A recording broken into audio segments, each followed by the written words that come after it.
શ્રદ્ધેય ભારત રત્ન પ્રાપ્ત એવા આપણા નેતા વાજપેયીજીની જન્મ જયંતિ પણ છે અને હમણાં જ સીએમ સાહેબે અહીંયા જાહેરાત કરી છે. આ કાર્યક્રમમાં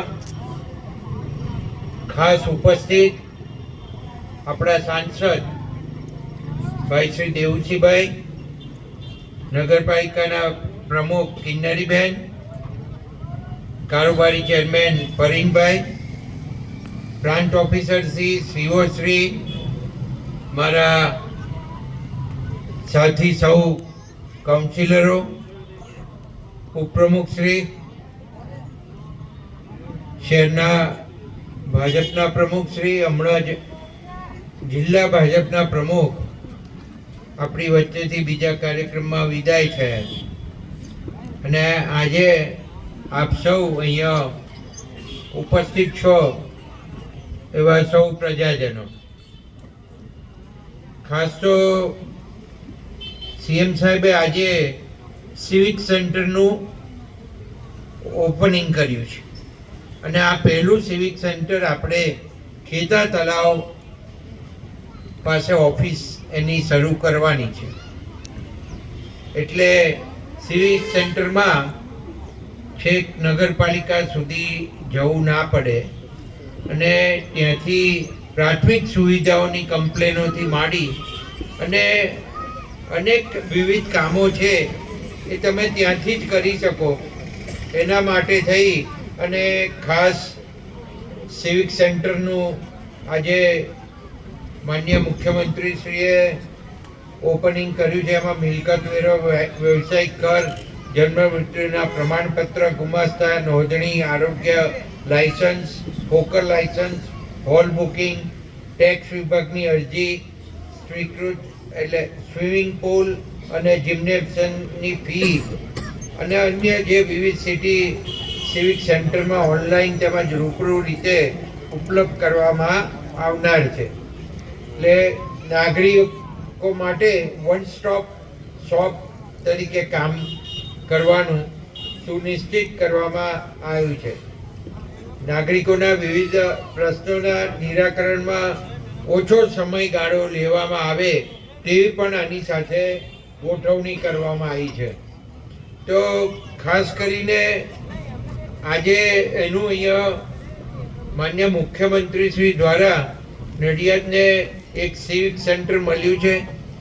આવનારા દિવસોમાં પશ્ચિમમાં પણ એક સિવિક સેન્ટર થાય અને એવી જગ્યાએ થાય કે જે સેન્ટ્રલી બધાને નજીક પડે એવું આ તબક્કે હું ચીફ ઓફિસરને રજૂઆત કરું છું. અને બીજું સિવિક સેન્ટર પશ્ચિમની અંદર બનાવવામાં આવે જેથી છેક નગરપાલિકા સુધી લોકોને જવું ના પડે અને એ સેવા થકી એ અહીંયા આજુબાજુમાં થી બધા ત્યાં નજીક જ એનો લાભ લે એવું આપણે કરીશું. મને આજે ખાસ કહેતા આનંદ થાય છે કે આ જે કેનાલનો વિસ્તાર છે એ તમે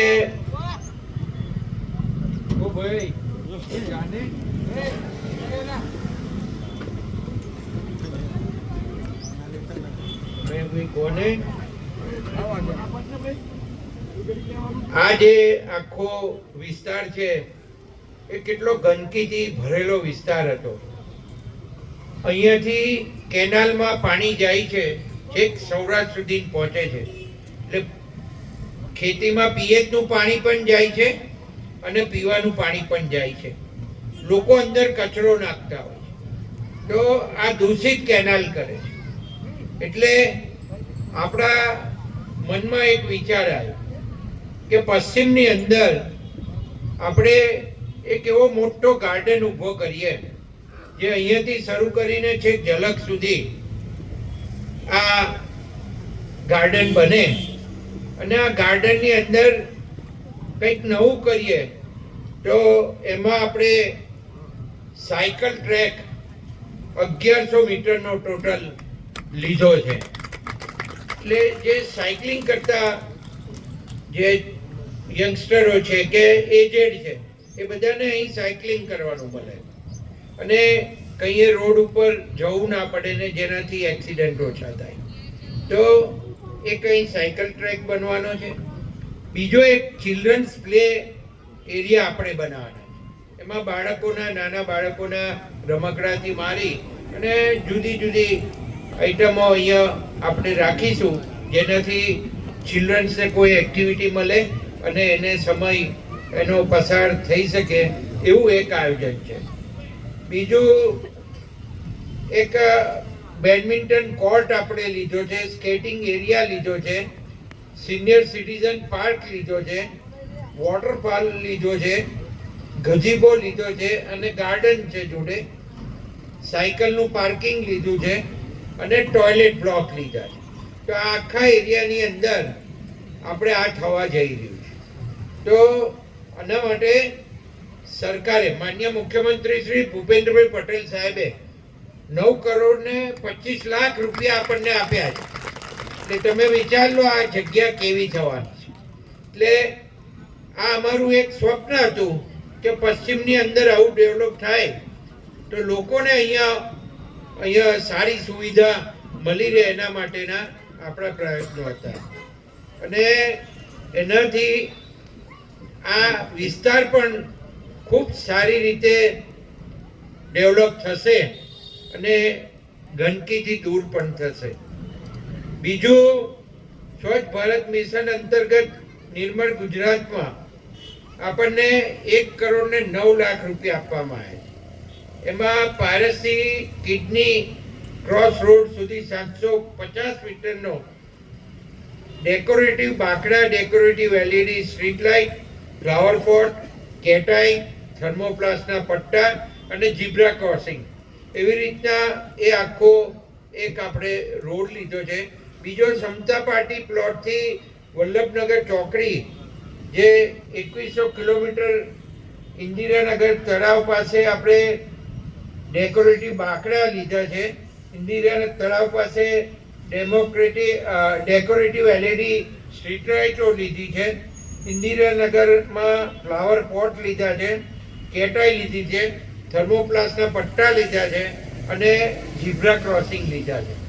તો આ આઇકોનિક રોડ પેઇન્ટ્સની અંદર આનો સમાવેશ કર્યો છે. બીજું આજે ખાસ ચીફ ઓફિસરને કહું કે તમે ઇન્દિરાનગર તળાવ બાજુ જજો. મને બહુ લોકોએ રજૂઆત કરી છે અને મારી પાસે ઘણી બધી અરજીઓ પણ આવી છે. તો ઇન્દિરાનગર તળાવનું જે આપણે બ્યુટિફિકેશન કર્યું એની જે ફરતે દિવાલ છે એમાં આગળની જે ફ્રન્ટ દિવાલ છે એ દિવાલ એટલી ઊંચી છે કે બહારથી અંદર કોઈ જોઈ શકતું નથી અને એના કારણે જો કોઈ એકલો ચાલતો હોય તો બીજા બનાવો બને. એટલે એને દૂર કરી અને ગ્રીલ મોટી કરી અને નીચે 1.5 ફૂટ જેવી પાળી રાખી અને બાકીની ગ્રીલ કરી અને એને નવેસરથી કરે તો બહારથી ક્લિયર દેખાઈ શકે. એનું લાઇટિંગ સુધારવું જોઈએ અને એનો પણ ઉપયોગ થાય એવું અગાઉના પ્લાનિંગની અંદર આપ લો અને એવું કરો એવી રજૂઆત છે. અત્યારે એ વપરાતું નથી એટલે આટલા રૂપિયા ખર્ચીને એ વપરાય એના માટેના આપણા પ્રયત્નો હોવા જોઈએ.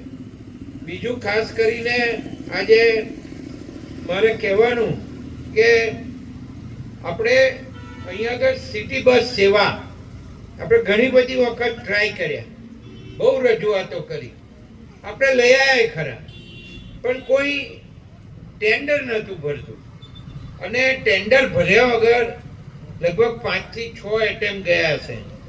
એટલે આ વખતે આપણને ગમે એમ કરીને આ સિટી બસ ચાલુ કરવી હતી એટલે એનું ટેન્ડર ભરાયું અને આજે અહીંયા સિટી બસ આવી ગઈ છે. તો આપણે દેવસિંહના હસ્તે એનું સિટી બસનું પણ ઓપનિંગ કરીશું અને એમાં લગભગ જે રૂટ છે એ અમે રૂટ તમને ફેસબુકના માધ્યમથી અને વોટ્સઅપના માધ્યમથી મૂકી દઈશું અને અહીંયા પ્રેસ પણ ઉપસ્થિત છે તો એ રૂટની માહિતી મેળવી લઈ અને એનું પણ જે પબ્લિકની અંદર ડિક્લેરેશન કરવાનું છે એ કરે સિટી બસ આપણે જેલ આગળથી શરૂ કરવાના છીએ. અત્યારે બહાર જેલની જગ્યાએ મેઇન રોડ ઉપર રાખીશું, પણ આવનારા દિવસોની અંદર આપણા 2 પ્રોજેક્ટો પાઇપલાઇનમાં છે. એક સિટી બસ સ્ટેન્ડ, જે આપણે જૂનો ટાઉન હોલ હતો, વપરાતો નહોતો, જર્જરિત હતો, પડી જાય એવો હતો, એને દૂર કરી અને એ જગ્યાએ આપણે સિટી બસનું બસ સ્ટેન્ડ બનાવવા જઈ રહ્યા છીએ. તો એનો પ્રોજેક્ટ પણ મંજૂર થવા માટે ગતો રહ્યો છે ઉપર, એટલે એ પણ ટૂંક સમયમાં આવશે. અને એની બાજુમાં એક આપણે મોટું શોપિંગ સેન્ટર બનાવવાના છે, અને એ શોપિંગ સેન્ટર ચારે બાજુથી દુકાનો હશે, પણ વચ્ચે ખુલ્લો ભાગ હશે, અને એક જુદી ડિઝાઇનથી એ શોપિંગ સેન્ટર બનવાનું છે. હમણાં દેવસિંહભાઈના ઇલેક્શન પહેલા લોકસભાના દેવસિંહભાઈએ જે રેલવે સ્ટેશન બાબતની જાહેરાત કરી હતી, સરદાર સાહેબના ટીમ ઉપર રેલવે સ્ટેશન બનવાનું, ઓવરબ્રિજ બનવાનો છે, જે પૂર્વ અને પશ્ચિમની જોડતો ઓવરબ્રિજ છે, અને બંને સાઈડે સરદારના સ્ટેચ્યુ બાજુ અને સંતરામ બાજુ, 2 બાજુ ઉતરતો આખો ઓવરબ્રિજ છે. બહુ મોટો ઓવરબ્રિજ છે, લગભગ 50 કરોડથી ઉપર છે. મેં હમણાં જ રજૂઆત કરી છે કે થોડી ડિઝાઇનમાં ચેન્જ, તો એમને સંમત થઈ ગયા છે. એટલે આપણે એનું પણ આયોજન કરવાના છે ભવિષ્યની અંદર. અને છેલ્લે ઘણી બધી બાબતો છે મારા મગજમાં, અને આપણને પ્રજાને આપવાની છે, અને નગરપાલિકાના સહકારથી આપણે બધું કરી શક્યા છે નડિયાદ માટે. તો સ્પોર્ટ્સ કોમ્પ્લેક્સ, તમે બધા હજુ કોઈ આમાંથી હાથ ઊંચો કરો, કેટલા ગયા છે નડિયાદનું સ્પોર્ટ્સ કોમ્પ્લેક્સ જોવા? કેટલા ગયા નડિયાદનું? મ્યુનિસિપાલિટીનું કહું છું, બહુ ઓછા લોકો ગયા છે, અને બહુ ઓછા લોકોને ખબર છે. તો નડિયાદનું જે સ્પોર્ટ્સ કોમ્પ્લેક્સ આપણે ડેવલપ કર્યું છે ને, એ અત્યારે ગુજરાતમાં કોઈ નગરપાલિકા અને કોઈ મહાનગરપાલિકાએ નહીં કર્યું હોય એવું આપણે આયોજન કરી અને તૈયાર કર્યું છે. એની અંદર આપણે ઓલિમ્પિક સાઇઝનો સ્વિમિંગ પુલ છે, 2 ટેબલ ટેનિસના ઇન્ડોર કોર્ટ છે, 2 બેડમિન્ટનના કોર્ટ છે, 1 સ્કેટિંગ રિંગ છે જે મોટી કરવા જઈ રહ્યા છે, 4 ટેનિસ કોર્ટ છે. એની બાજુમાં અત્યારે નવું વોલીબોલના 2 ગ્રાઉન્ડ બને છે, અને એક ઇન્ડોર ક્રિકેટ માટેનું પણ આયોજન કર્યું છે. અને એની બાજુમાં આપણે જે અહીંયાથી રણજી ટ્રોફી કે નેશનલ પ્લેયર જેવા આપણા ત્યાં અક્ષર પટેલ, તમને બધાને ખબર છે કે આપણા ઇન્ડિયન ક્રિકેટની અંદર અક્ષર પટેલનું નામ હવે વિશ્વમાં ગુંજે છે. તો આ બધા અહીંયા ટ્રેન થયા છે નડિયાદની અંદર ક્રિકેટ એસોસિએશન દ્વારા. તો આજે આપણે ક્રિકેટ એસોસિએશનને પણ કહ્યું કે ભાઈ તમે પણ એક અમે સ્પોર્ટ્સ કોમ્પ્લેક્સમાં તમને જગ્યા આપીએ, અને એની અંદર તમે ઇન્ડોર પ્રેક્ટિસ કરવાની પીચો બનાવો. અને એ લગભગ સંમત થયા છે. અને આપણે ઇન્ડોર એટલે વરસાદમાં ચોમાસામાં પણ ચાલે એવી 3 ઇન્ડોર પ્રેક્ટિસ કરવાની ત્યાં આગળ વ્યવસ્થા કરી આપવાના છે ક્રિકેટ એસોસિએશન મારફતે. તો આ બધી આપણા માટે આનંદની વાત છે. હજુ આવનારા દિવસોમાં ઘણું બધું નવું લઈ આવીશું આપણે, પણ આ બધું નડિયાદને જે વાપરવા માટે અમુક જણા જે જાણતા નથી, ઘેર બેઠા બેઠા ખોટા આર્ગ્યુમેન્ટો કરતા હોય છે, બહાર નીકળીને જોતા નથી. સ્વચ્છતા માટે ખાસ કરું તો અમે જાતે, હું, દેવસિંહભાઈ કલેક્ટર, મ્યુનિસિપાલિટીનો સ્ટાફ, પ્રેસિડેન્ટ, બધા જ સાથે નીકળીને સ્વચ્છતાનું અભિયાન ચલાવીએ છીએ. અમે જાતે વારવા પણ નીકળીએ છીએ. મારી તો તબિયત થોડી ખરાબ હતી એટલે ગયા વીકથી 10 દિવસથી બંધ છે, પણ નહીં તો અમે વીકમાં એકવાર વારવા પણ નીકળીએ છીએ. તો લોકોનામાં અવેરનેસ આવે અને કચરો બહાર નાખતા બંધ થાય. અને અહીંયા ચીફ ઓફિસર હાજર છે, એમને પણ કહી દઉં કે ડોર ટુ ડોર કલેક્શનમાં કોઈને ઘરે વાહન ગયું નથી એવી કમ્પ્લેન ના મળે એના માટેનું વ્યવસ્થિત તમે આયોજન કરજો અને એનું ધ્યાન રાખજો. મેં ઉપર રજૂઆત કરી છે, અને તમને નવા 16-17 સાધનો સફાઈ માટેના ટ્રેક્ટરથી માંડીને બીજા જેસીબીથી માંડીને જેસીબી 2 નવા આપ્યા છે, પણ હજુ પણ આપે અને સફાઈ માટેના સાધનો પણ આવે એવું કરાયું છે. તો એનું પણ એક આયોજન કરજો. અને સાથે સાથે એક સુપર શક્કર મશીન પણ આપણું આવી ગયું, આ જાહેરાત થઈ છે ને, એટલે સુપર શક્કર મશીન જે જગ્યાએ ડ્રેનેજો ઉભરાય છે તો હવે હેવી કેપેસિટીની સુપર શક્કર મશીનથી એને સાફ કરવી પડશે. કારણ કે અહીંયાની જે પશ્ચિમની લાઈનો છે એ લગભગ 20-20 ફૂટ ઊંડી લાઈનો છે ડ્રેનેજની. તો એમાં અત્યારે બેસી જવાના પણ બનાવો બને છે અને એના કારણે ઉભરાતું હોય છે. તો એ પણ મુશ્કેલીઓ નગરપાલિકા દ્વારા અમે દૂર કરવાના પ્રયત્નો કરતા હોઈએ છીએ. પણ આવનારા દિવસોમાં નડિયાદ ખૂબ સારું બને અને આવનારા દિવસોમાં આ મહાનગરપાલિકા થવા જઈ રહી છે તો આપણો વિકાસ ખૂબ આગળ વધે એવી દ્રષ્ટિથી અમે બંને, હું હોય કે દેવુસિંહ હોય, દેવુસિંહ પણ તમને 100 કરોડ રૂપિયા આપણે સેન્ટ્રલ ગવર્મેન્ટમાંથી લાયા છે પાણીના ડ્રેનેજના પ્રોજેક્ટ માટે, જે નવી સ્કીમની અંદર ખર્ચાવાના છે એનું પણ આયોજન થઈ ગયું છે. પણ હમણાં આપણે કોર્પોરેશનને લીધે થોડી બ્રેક મારી છે, એટલે નવું થાય પછી આપણે એનું આયોજન કરીશું. તો આવી સવલતો તમને મળતી રહે. માન્ય મુખ્યમંત્રી શ્રી ભૂપેન્દ્રભાઈ પટેલ સાહેબ આપણને આ બધી સવલતો આપતા રહે એવી વિનંતી સાથે, અને અત્યારે જે આપણને આપ્યું છે એ મુખ્યમંત્રી શ્રી ભૂપેન્દ્રભાઈ પટેલ સાહેબે જ આપ્યું છે. તો એમનો પણ હું ખૂબ ખૂબ આભાર માનું છું. 40 કરોડના ખર્ચે સ્લેબ ટ્રેન નવી બનવા જઈ રહી છે. તો આ બધા આયોજનો છે જે એની અંદર ભવિષ્યની અંદર કામ થવાનું છે. આભાર અસ્તુ. ભારત માતા કી જય. મારે કંઈ વધારે કહેવું નથી, પણ હું પંકજભાઈને અભિનંદન આપવા ઊભો થયો છું કે જે પ્રકારે છેલ્લા કેટલાક દિવસોથી નડિયાદને સ્વચ્છ બનાવવાનું અભિયાન એમણે આરંભ્યું છે. અને ક્યાંક કહી શકાય તો એક લોક નેતા તરીકે સમાજ જીવનમાં અપ્રિય થવાય તો અપ્રિય થઈને પણ આ સફાઈના કામ માટે એમણે દુરાગ્રહ કરીને લોકોને સાચા માર્ગે વાળવાનો પ્રયત્ન કર્યો છે. માટે એમને હું અભિનંદન આપું. એમની સાથે આખી ટીમ આ કામમાં જોડાયેલી છે. સૌ સાથે મળીને કામ કરી રહ્યા છે.